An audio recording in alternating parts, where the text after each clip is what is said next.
नमस्कार। Beats news 24/7 में आपको स्वागत है।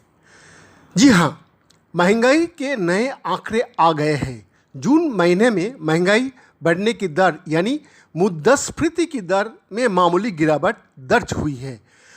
मई में ये दर 6.3% थी, जबकि जून में घटकर 6.26% यानी कि 6.26% हो गई है।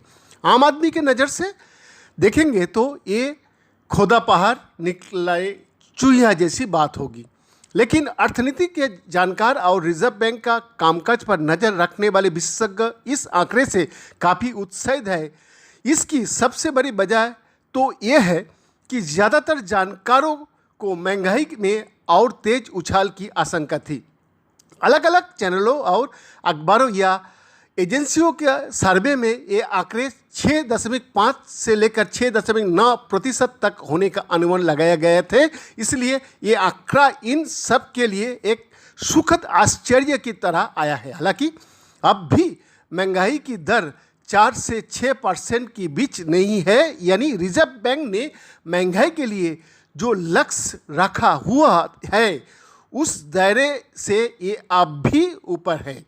यानी खबर ऐसे नहीं है कि महंगाई पर आरबीआई की चिंता खत्म हो जाए, लेकिन ज़्यादातर जानकारों की लगता है कि चिंता के बावजूद रिजर्व बैंक अगले महीने की पॉलिसी में ब्याज दर बढ़ाने के नहीं सोचेगा, क्योंकि ये महंगाई इतनी ज़्यादा नहीं है कि इसके लिए ग्रोथ की बलि दी जाए।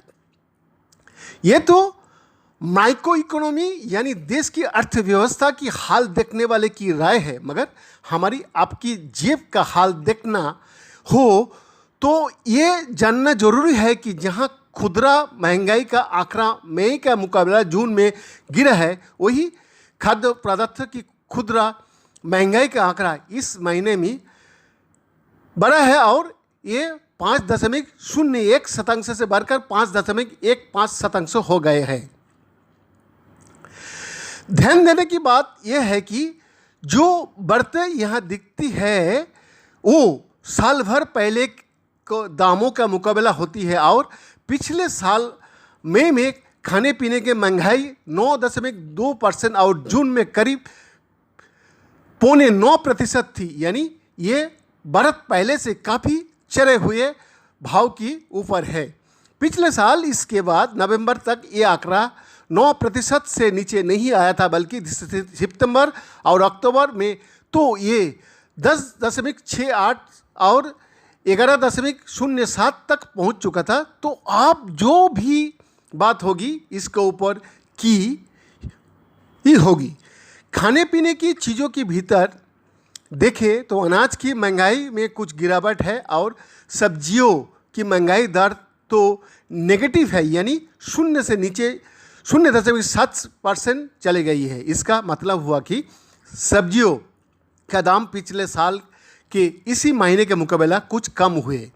दूध और चीनी की महंगाई भी काफ़ी कम है। हालांकि ये दूध का दाम बढ़ने से पहले के आंकड़ा है, लेकिन दूसरी तरफ दालों में 10%, फलों में 11.82%, अंडे की महंगाई में करीब 20% और सबसे ज़्यादा खाने का तेलों को महंगाई दर 34.78 पर खतरे के निशानों से बहुत ऊपर दिखाई पड़ रही है।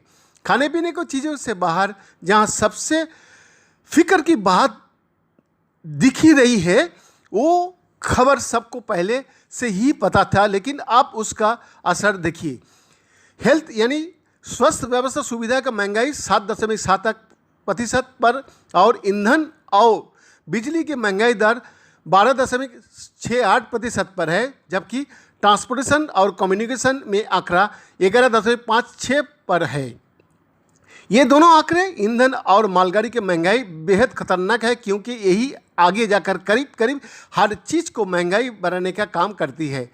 ऐसे नहीं है कि सरकार को इसकी खबर नहीं है, ऐसा भी नहीं है कि सरकार को इस बारे में चताया नहीं गया है, लेकिन इसके बाद भी पेट्रोल डीजल का दाम जिस अंदाज में बढ़ रही है, आने वाले महीने में महंगाई की तस्वीर क्या होगी समझना मुश्किल नहीं है। और इस वक्त रिजर्व बैंक महंगाई रोकने के लिए ब्याज दर बढ़ाने का फॉर्मूला भी आसानी से नहीं आजमा सकता, क्योंकि कोरोना की मार से बेहाल अर्थव्यवस्था को सहारे की ज़रूरत है, धक्का लगाने की ज़रूरत है, ब्याज बढ़ाकर उसकी स्पीड पर ब्रेक लगाना का नहीं।